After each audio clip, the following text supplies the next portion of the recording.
sadar ataupun tidak, isu yang diangkat Roy Suryo itu menciptakan situasi politik yang menguntungkan kubu Agus Harimurti Yudhoyono. Wow. Apakah ini direncanakan? Nggak ada bukti, bos.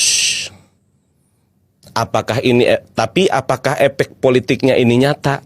Yes. Coba aja teman-teman lihat data-data survei. Baca data-data hasil survei. Dalam ilmu komunikasi politik, kita menyebutnya sebagai keuntungan yang muncul bukan karena strategi eksplisit, tapi karena dampak yang kebetulan selaras dengan kepentingan pihak tertentu. Saya tetap berterima kasih dan mengapresiasi, kalau sifat saya gitu ya, Bang Ustadz Kosin, terhadap pihak-pihak yang mau membantu apapun itu. Tapi semua keputusannya selalu saya konsultan ke konsultan hukum. Itu prinsip bagi saya. Saya tidak bisa mewakili diri saya sendiri, karena ini adalah persoalan nurani, persoalan moral. Pembongkaran ijazah palsu ini itu adalah persoalan moral bagi seluruh rakyat Indonesia. Saya nggak boleh memutuskan sendiri. Jadi kalau misalnya ada mau damai, damainya kayak apa? RJ-nya kayak apa? Ya, jadi silakan kalau ada pihak-pihak, tapi pihak-pihak itu juga jangan kemudian malah membuat rumit ya gitu. Jadi kalau bikin bagus, terima kasih. Nah, akan halnya usulan tadi, saya terima kasih sebelumnya, tapi menurut saya nggak usah terlalu lebar, Bang Kani. Tarik ke Bu Mega, tarik ke Pak SBY. Kuncinya cuma satu orang, ya Jokowi itu kuncinya. Jokowi tunjukkan ijazahnya, selesai. Dan saya setuju kalau misalnya nanti mau diperiksa, diperuri sebagainya. Cuman masalahnya makin ribut aja sekarang. Saya udah coba ya sidang lawan mereka ini, di pengadilan tuh ribut. Yang dikhawatirkan, mereka ini kan ada tumpangan politik di situ. Itu sudah pasti, Mas. Misalnya nih dihukum ringan, mereka keluar lagi, dapat bayaran lagi, mereka keluar lagi. Kalau sudah begini, hakim nggak akan hukum rendah karena Roy sudah pernah jadi residivis. Oh, Roy nggak akan dihukum rendah ya? Nggak mungkin. Justru hakimnya salah kalau orang yang pernah melakukan perbuatan dihukumnya lebih rendah dari yang lalu. Kalau perlu ditambah sepertiga berulang-ulang kali gitu. Berarti Roy memang bisa terancam 12 sampai 15 tahun ya? Bisa. Busuk jadi penjara berarti. Busuk tapi bisa jadi dia awet muda di sana. Awet muda ya kan. Nggak berpikir dan nggak bergerak. Iya. Tapi kasihan juga si Tifa kalau di penjara ya kan? Ya, mungkin dengan penjara mempercepat dia masuk surga kan? Betul. Ya kan dia pengen masuk surga cepat kan? Ya. Makanya dia nggak mikir hidup ini kan masih panjang. Jadi perlu penelitian yang akurat dan sistematis yang bisa meyakinkan bahwa itu asli tidak palsu. Tapi tidak, dia langsung data yang tidak asli pun dia bandingkan. Akhirnya jadi seperti ini gitu. Nah kalau toh mereka nanti bisa saja divonis sebagai, Bapak mengatakan, seingat Bapak tidak pernah meresmikan Bandara Morowali IMIP. Tapi faktanya pendukung Bapak lah yang justru ya dan memvideokan bahwasanya Bapak datang ke Morowali dan meresmikan Bandara IMIP. Termul pun bahkan mungkin tidak akan percaya dengan fakta ini, apalagi para buzzer-buzzer laknat yang terus memberi hujatan. Assalamualaikum warahmatullahi wabarakatuh. Waalaikumsalam warahmatullahi wabarakatuh. Bertemu kembali dengan saya Irma Suryani di Irma Suryani Bicara. Sudah lama saya tidak bikin video informasi terkait banyak hal yang terjadi di Republik kita tercinta ini. Yang pertama saya ingin mengomentari ada seorang bapak-bapak pakai helm menyampaikan bahwa seolah-olah Bandara IMIP itu diresmikan oleh Bapak mantan Presiden Insinyur Joko Widodo. Padahal Pak Jokowi pribadi secara tegas dan bertanggung jawab sudah menyampaikan ke publik bahwa tidak pernah dia meresmikan Bandara IMIP tersebut.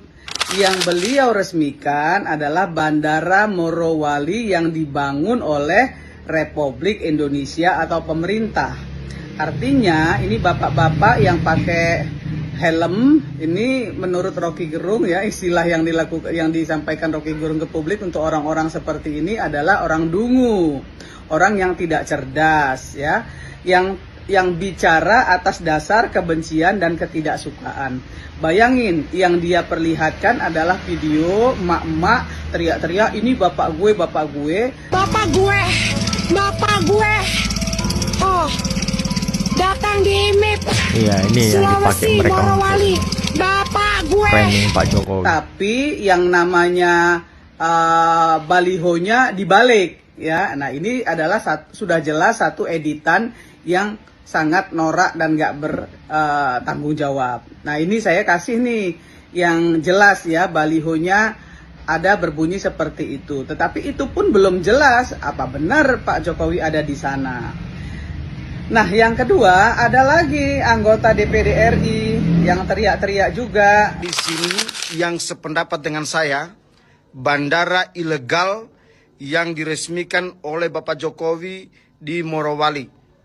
Bandara ilegal ini sudah beroperasi sejak tahun 2019, kemudian tidak ada pengawasan oleh pemerintah. Yang menurut saya sama nggak cerdasnya. Sama nggak cerdasnya. Tidak mencari informasi yang benar, terus koar-koar di jagat maya dengan menyatakan seolah-olah Pak Jokowi lagi ya yang meresmikan. Sudah jelas secara bertanggung jawab beliau bicara di media yang bertanggung jawab seperti Rakyat Merdeka.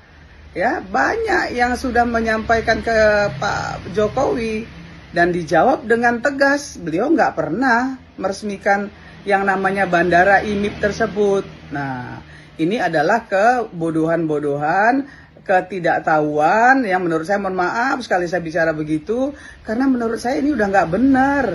Ini framing jahat sebetulnya, ya pemirsa. Nah, yang kedua yang ingin saya sampaikan lagi bahwa bandara tersebut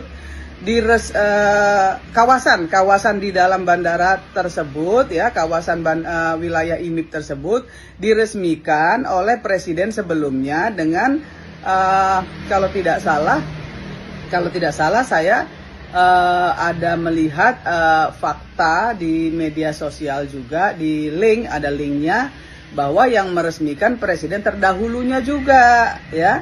Nah, soal bandara ini ternyata sudah dipertanggungjawabkan oleh Kementerian Perhubungan, Pak Menhub, di tahun 2025 sebagai bandara internasional. Yang sebelumnya adalah bandara perusahaan. Nah, sebetulnya ada banyak bandara-bandara yang dimiliki oleh pribadi-pribadi, ya, baik yang di Jawa Barat, ada juga tempat landing pesawatnya Ibu Susi Pujiastuti misalnya. Kemudian ada lagi bandara yang dimiliki oleh perusahaan-perusahaan, juga pelabuhan laut ada juga yang dimiliki oleh perusahaan-perusahaan asing. Tetapi bea cukai, imigrasinya biasanya kalau ada datang pesawat domestik ya yang bersandar di sana atau pelabuhan yang bersandar di sana, itu petugas-petugasnya biasanya datang gitu. Memang tidak berada di tempat tersebut sebagaimana pesawat-pesawat atau bandara-bandara internasional. Karena kan penerbangannya nggak mereka padat. biasanya datang ketika misalnya terjadi bongkaran-bongkaran di satu pelabuhan. Ya, betul. Nah, itu yang terjadi sebetulnya gitu.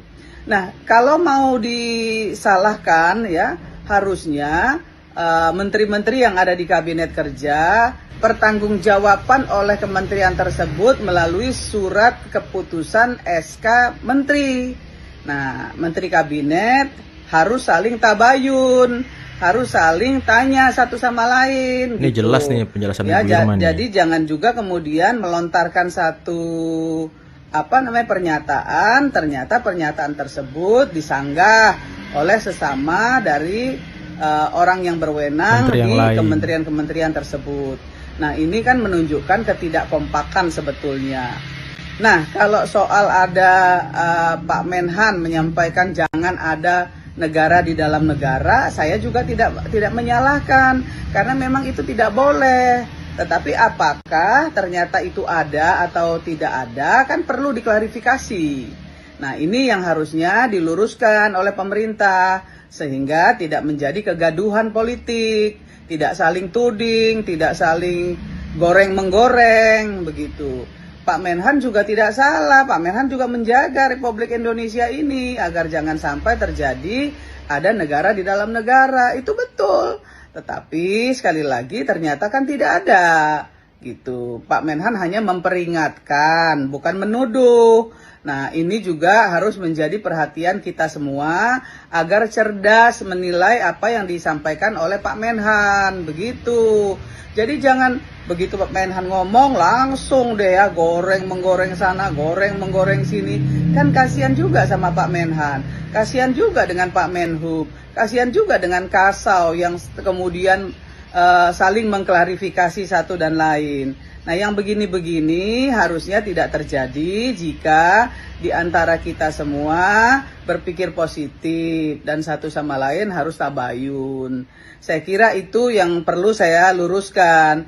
Jadi oknum-oknum buzzer yang saya bilang tadi, yang pakai helm, kemudian juga yang dari DPD RI lebih baik agak sedikit cerdas lah ya kalau ingin menyampaikan informasi ke publik. Jangan kemudian nanti nilai oleh para netizen lagi bahwa orang-orang yang ada di parlemen, orang-orang yang ada di DPD RI itu semuanya tidak berkualitas. Maaf sekali lagi harus diperbaiki agar institusi parlemen DPD RI menjadi lebih baik dan berkualitas serta elegan. Salam ke Indonesia.